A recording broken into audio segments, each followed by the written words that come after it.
chance to actually visit London and go out with your Coast team. I want to commend you on the work that they're doing, the mental health collaboration work that you're doing on the ground.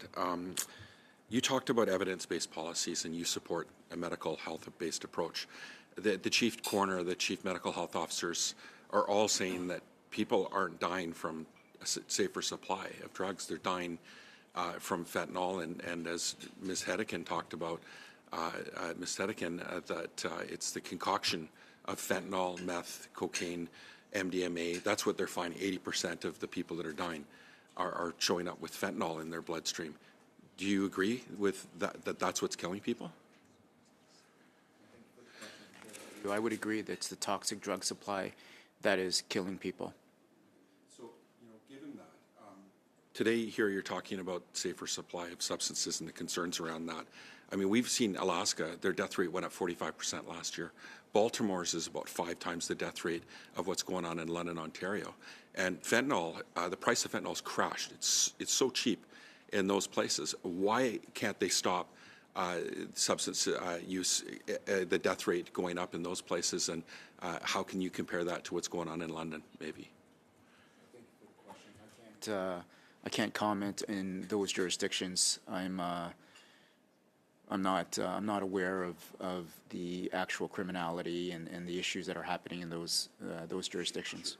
We know that the war on drugs, basically, this is a North American-wide issue, and it's failed drug policy that's clearly evident. And we heard from the BC Chiefs of Police, we heard from the superintendent, the deputy superintendent of the RCMP.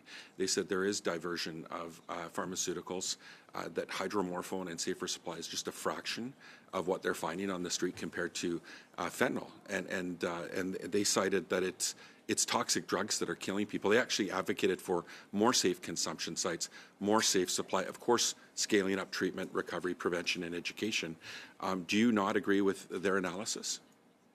Thank you for the question, Chair. For you, as I've already stated, I am in full support of scaling up prevention, full support of scaling up treatment, full support of scaling up harm reduction. I'm also in full support of scaling up enforcement efforts.